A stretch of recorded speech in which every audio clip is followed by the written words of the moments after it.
Hello, I'm Simon Whistler. You're watching TopTenzNet, and in the video today, the top 10 disgraced journalists. One of the most important qualities a journalist should possess is being trustworthy. To the public, they are looked to as a source of facts and truth. So when a reporter is dishonest, it casts doubt not only over the rest of his or her career, but the news organization that they work for. In the video today, we're looking at some of the most dishonest journalists to ever report the news. Number 10. Johann Hari. In 2002, Johann Hari started working as a columnist for The Independent in London, England. However, being a very talented writer and journalist, he also contributed to The Huffington Post, The New York and Los Angeles Times, amongst other major publications. In 2008, he won the Orwell Prize, which honours the best in British journalism, making him the youngest recipient in the history of the award. Then, in 2011, it arose that Hari had lifted quotes from other people's work. For example, when he wrote about an interview with Hugo Chavez, he would include quotes by Chavez from different stories and not reference them. People who defended Hari said that it was due to a lack of training he's had and that it was just a mistake. However, sourcing quotes isn't something specific to journalism. High school students all over the world in every discipline learn the importance of sourcing information. If you didn't say it, credit the person who did. Also, it's not all that difficult. For example, all he had to do was insert the interviewee's name and then put the quote. Plus, it's not really that hard to do. It's a simple and basic rule of writing that someone of Hari's caliber shouldn't have broken. But it doesn't end here, because things got a little bit more weird. When people who disagreed or criticized Hari, they had their Wikipedia page altered by someone named David Rose. David Rose would also write great things about Hari on his own page. It turns out David Rose's ISP was the same as The Independent, and it didn't take long to trace it back to Hari. Hari admitted to the mistakes he had made and to altering people's Wikipedia pages, and wrote a long apology for his actions. Critics say that the apology didn't really say much, and that he didn't make a mistake. He blatantly cheated and then got caught. He also acted in a spiteful and immature way and simply broke the basic rules of plagiarism. After the controversy, Hari left The Independent to voluntarily take a training class in journalism, but was planning on returning to the publication. However, 2 months after leaving, he chose not to return and is now the producer and editor of the Russell Brand web series, The Trues. Number 9. Michael Finkel. Michael Finkel worked as a freelance journalist for 12 years, where he wrote some pretty amazing stories for some of the biggest publications in the United States, like Sports Illustrated, The Atlantic, and the New York Times Magazine. The problem was that he didn't use many quotes in his stories, and they were really hard to fact-check because they were from all different parts of the globe. He had stories from the Ivory Coast as well as Haiti. In one of his most famous stories, he traveled from Haiti by boat with a group of immigrants coming to America. In 2001, the New York Times Magazine published Finkel's article called "Is Yusuf Mali a Slave?" The story is about a young boy from Mali who sold himself to a plantation on the Ivory Coast, where he worked under brutal conditions for a whole year. The problem was that the main subject of the article wasn't real, but rather a combination of young men. Finkel also lied about timelines. For example, Yusuf Mali was a real person, but he only worked on the plantation for about a month. Finkel was confronted, and he admitted that he altered this story and this story alone. The rest of his articles were all truthful, despite being quite outrageous in themselves. He was fired, but then a really odd thing happened. A man named Christian Longo had been arrested in Mexico after he was suspected of killing his whole family. In Mexico, Longo went by the name of Michael Finkel and said that he was a journalist. Once in prison, Finkel visited Longo, and as a result, Finkel wrote the book True Story, which is being made into a movie starring Jonah Hill as Finkel and James Franco as Longo. Number 8. Tom Kummer. Starting in the 1980s and all the way through the 1990s, Tom Kummer was a Swiss entertainment reporter with the amazing ability to get deep, interesting interviews with some of the biggest celebrities at the time. His stories were picked up by some of the biggest magazines and newspapers in all of Germany. What set Kummer apart from other entertainment reporters is that instead of the normal drivel of celebrity interviews where they pushed their new movie or album, he had people like Mike Tyson discuss Nietzsche. Tyson also talked about eating cockroaches between pieces of bread in prison in order to get more protein. Pamela Anderson gave her views on William Gibson's hard-to-read novel Necromancer. Kummer discussed the philosophy of morality and sin with Bruce Willis, and that's just to name a few of the 24 celebrities that he interviewed.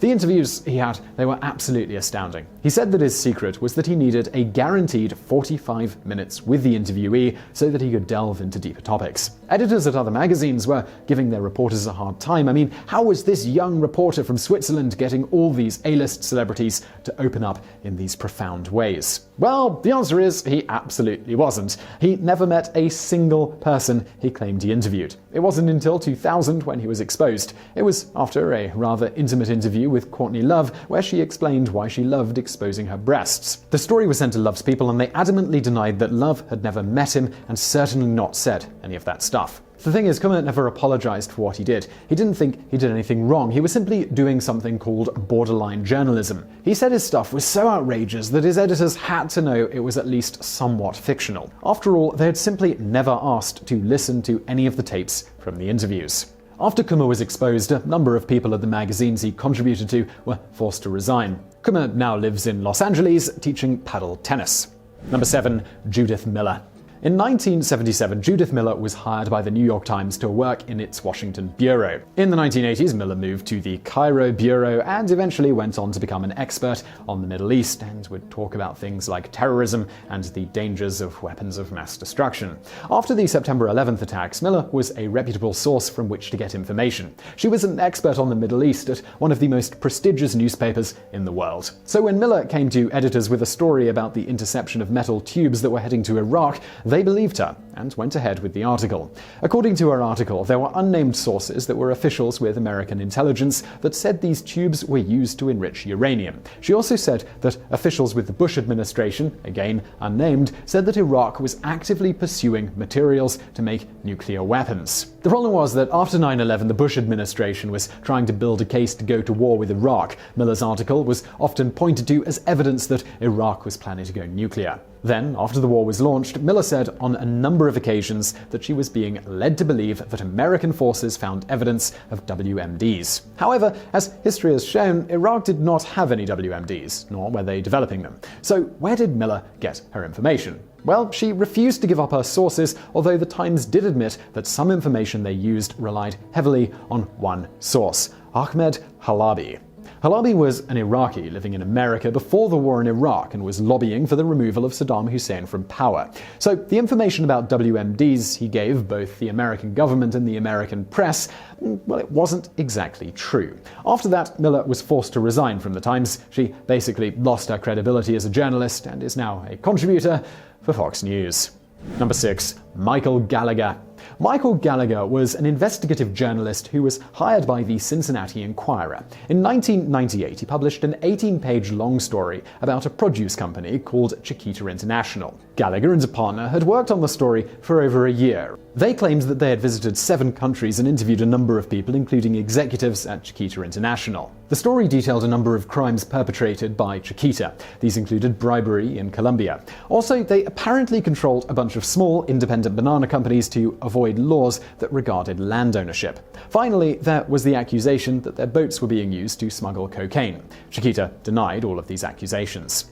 2 months later, the Enquirer retracted the story and printed a front-page apology and agreed to pay Chiquita International $10 million. It turns out Michael Gallagher had the codes that allowed him to log in to Chiquita's voicemail system. So while the information may have been true, how the information was acquired was illegal. He pled guilty to criminal charges and was given 5 years probation, which was expunged in 2012. The amazing thing is that the story was actually fairly accurate. However, because of the dubious practices, Gallagher came out being the bad guy, and the apparent drug smuggling bribers got $10 million.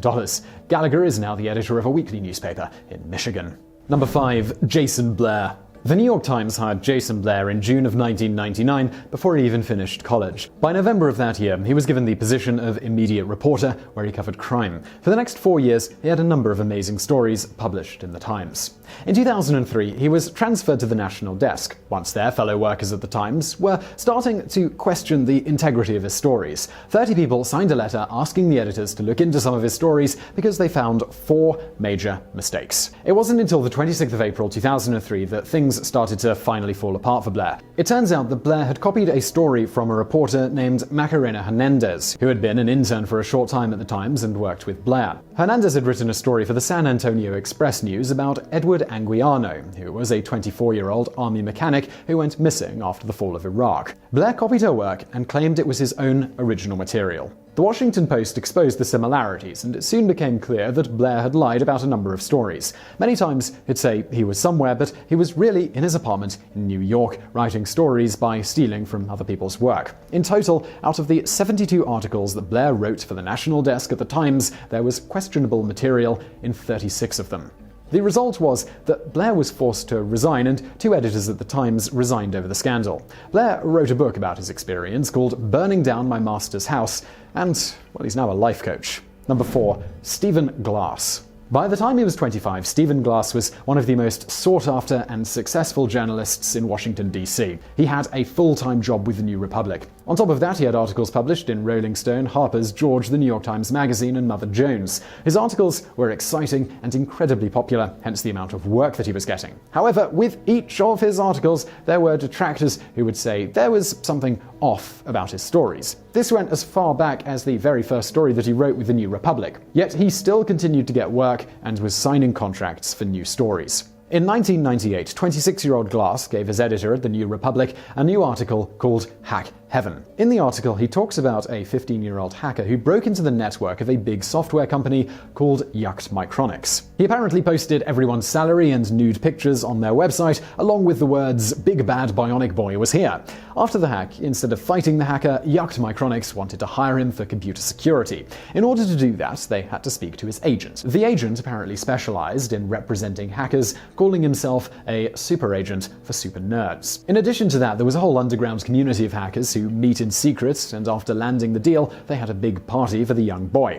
The story was too good, and reporters at Forbes started to look into the story and realized it was complete fiction. At first, they thought it might be possible that a hacker or a group of hackers had duped Glass. After Hack Heaven, the rest of Glass's work was looked into, and they found that quotations were just created out of thin air. Further, he was simply inventing people and events that never really happened. What is even more amazing about Glass's story was that it took an incredible amount of work to cover his lies. After a story is written, it goes to an editor or fact checker who looks over the article. Glass always appeared to have evidence to back up his stories. He had faxes, emails, memos, voicemails, and websites, among other things. However, Glass created all of the evidence himself. He simply faked everything. He printed fake business cards, set up fake phone lines, and even created fake web pages. Another time, he had his brother pretend to be a source when he was being called out on a story. It was so diabolical that he would do things like purposefully make mistakes so that the editor would catch those mistakes but miss the bigger picture,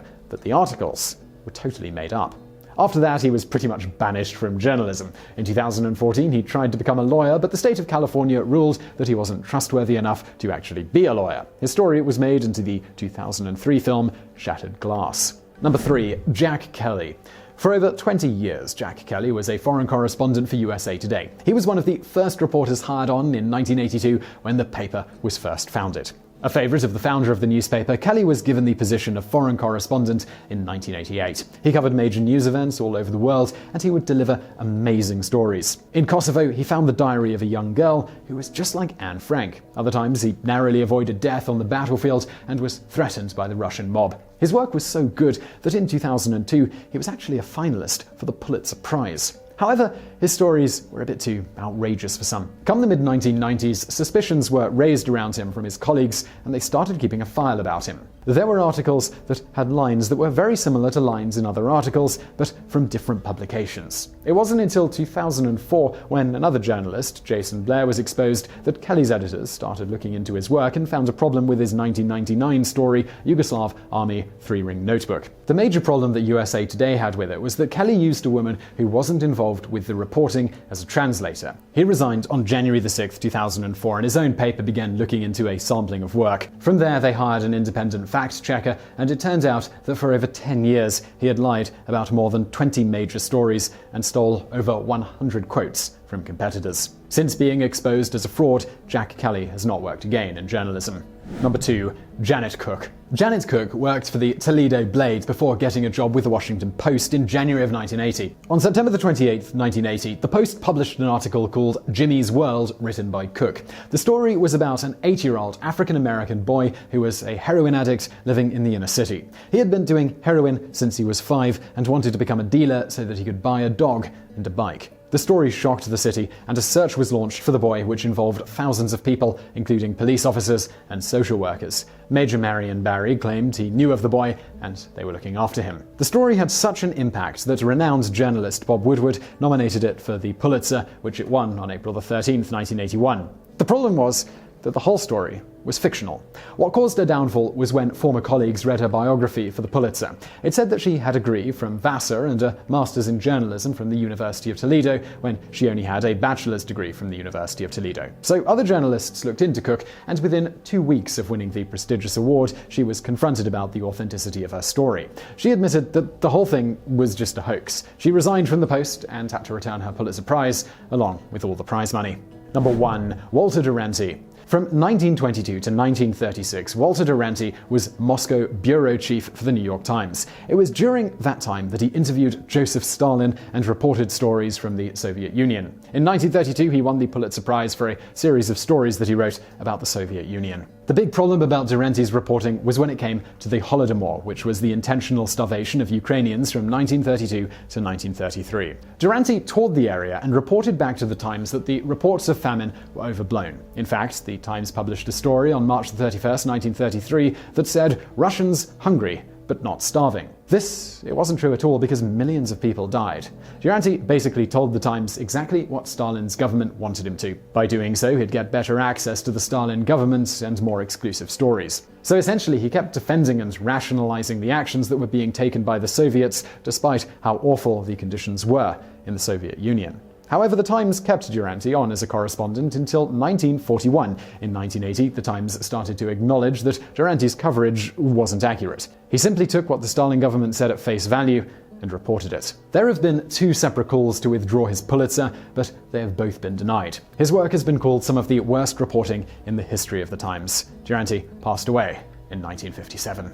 So I really hope you enjoyed that video, and don't forget to subscribe to this channel for brand new videos every day of the week. Also, I've got another channel, it's called Biographics. It's biographies of notable people from the present day as well as history, from Elon Musk to Osama bin Laden. You can check it out through the icon on the screen now. But if you want something else to watch right now, why not check out another TopTenz video or a Biographics video over there on the right.